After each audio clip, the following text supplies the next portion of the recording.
in a toxic family, there are spiritual forces involved behind the scenes. For it is spiritual warfare from day one without tangible instructions or a teacher to lean on. You have to figure it out on your own. Being a chosen one may sound great, but I can tell you that is not fun at all. Now, God is there, sure, but you're a toddler, you're a child, you're a teen, it takes time to develop these things, and nobody comes to tell you. It is not a task for those that are faint of heart. It takes more spine than most of us have, and if they don't have it, they have to grow it. Now, growth and long suffering is what it takes. So it is simply not a task that many would like to volunteer for if they truly understood what it involved. So in other words, the price is very high. It is not easy, but it is through pressure that gems are formed, and it is through long suffering and pain that pearls develop. But first, let's just take a look at what a chosen one is. Now, we read in the Bible that many are called, but few are chosen. And being chosen is about being called and responding to that calling. If you respond and you have the right heart and you take the steps that are necessary, you may be one of the chosen ones. You can be chosen for something that is small. You can be chosen for something that is significant, like people will hear about it, but the small things are significant as well. So what is it like to be a chosen one? How do you know if you are one of them? It is typically that they feel lost, they feel less than, they feel alone, they don't feel understood, they don't connect too well with other people because they're different, they don't fit in, and their family may be toxic, as I mentioned earlier. They may, instead of having a family that is supposed, to be the source of support and love and, the good stuff in life, instead, for these people, it may be the biggest source of pain and suffering. Now, because of all of this, and there may be abusive stuff, there may be really bad stuff also. And because of this, a lot of chosen ones may be carrying a really heavy burden, which is making it really hard for them to just be, happy, jolly people and connect easily with others.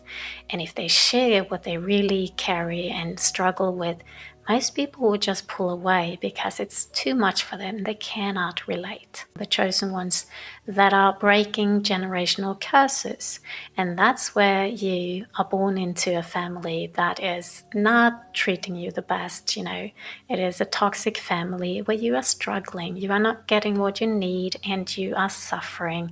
And the reason for you to be born into a family like that is to help break that pattern. Now we're going to get back to that soon, but first I just want to say that is one task or purpose that the chosen ones can have. There are so many different purposes that God can call us to and He can choose us for, but breaking generational curses is one of them. So as a result of all of this, the chosen ones are often broken and they feel chased, and they may actually be chased. It's not in their head, but there are spiritual forces that are after them. And why is that? Well, guess what?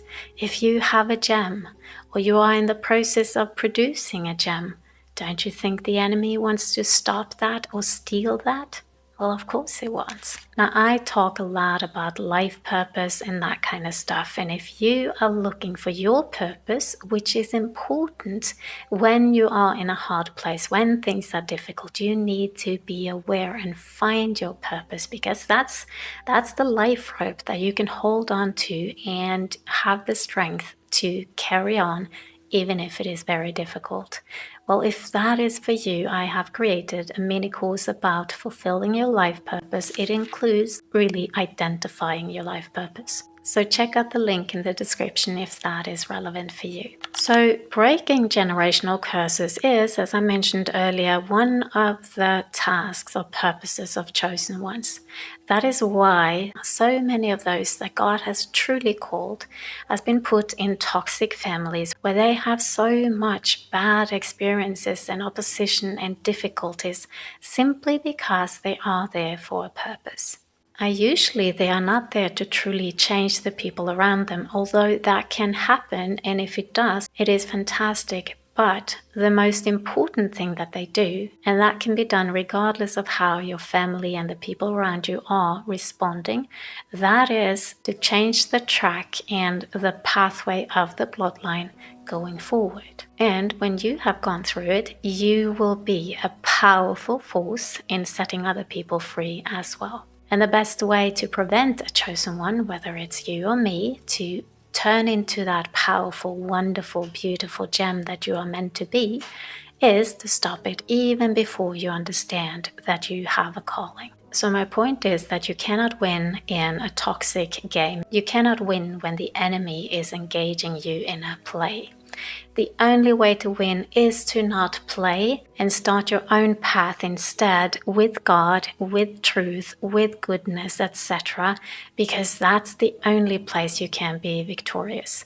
Now, whether you do that with or without contact with your family, etc., if you are in a difficult situation, well, that is up to you and your situation. Now, I grew up in a quite dysfunctional family, and I was very conscious about creating a new path for me, but also for my kids. I wanted to end what had been going on for generations, and I wanted something new, something better to be established. So I did a lot of things to accomplish that. And one of the things that I did was that when my kids were born and I was going to have a baptism, in my family, we had this, baptism dress where all the names were written. They had been sewing them in. It was like a wonderful tradition for the family.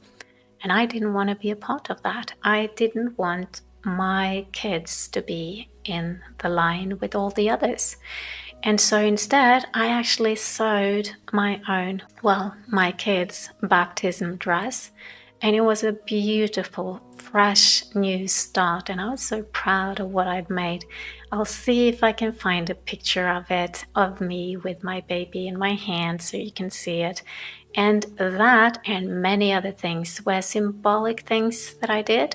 And I also did very practical things like moving to a different part of the country, doing things that was different, etc. I was very conscious about creating a new path and not engaging in a destructive game. I'm Eden. I'm making videos about the path with God, the life purpose that we have here on planet Earth, and the abundant life that God wants for us.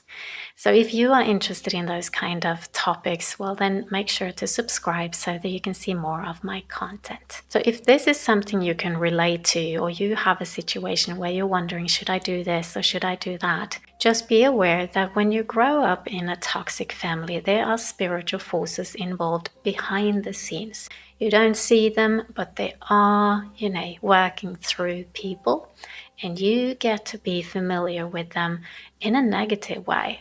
And for that reason, it is not uncommon to want to split apart from your family to get away from them. Now, I did that to a certain degree, but it doesn't mean that that is the right thing to do. You have to determine what is right in your situation. But what I can tell you is that even if you split with your family, you cannot run away from the spirits. And the spirits, when you've grown up with them and they have hurt you, they have gotten access and you have gotten used to them, they will seek you out and you will recognize them on a subconscious or spiritual level. And my point is, you're not going to get rid of these spiritual forces. They will come through other people because you have wounds, because you have, magnets on the inside.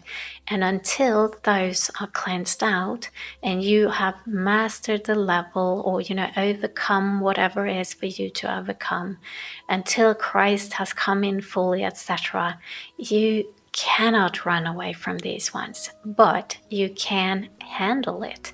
You can learn how to master it and put it under your feet through the authority of Christ.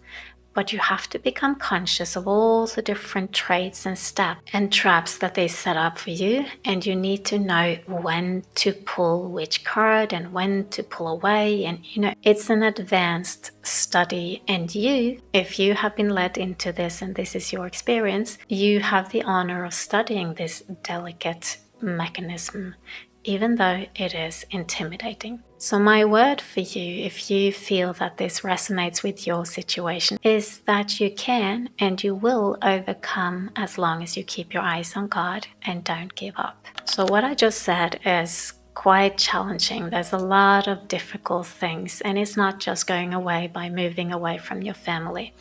It may be a lifelong challenge, but the good thing about it is that this is your education.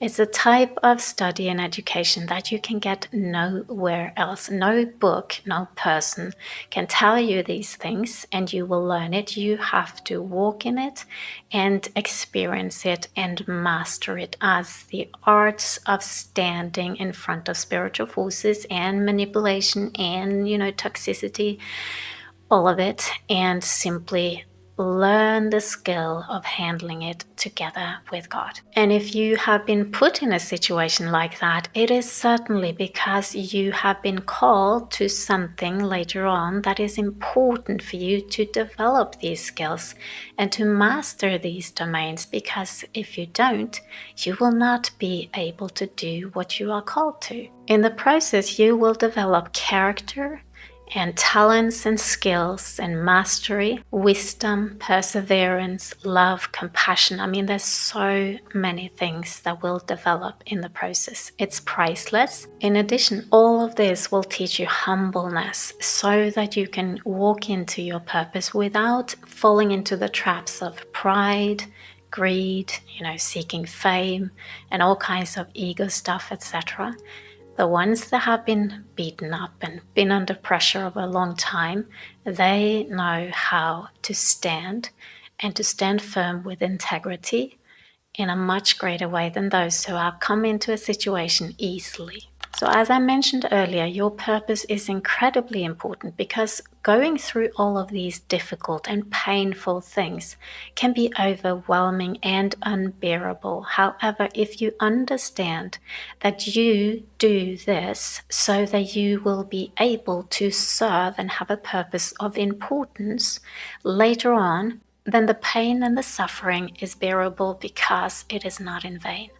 Now, I have gone through so many things in my life, but early on, I somehow understood that I was going through it so that I could help others.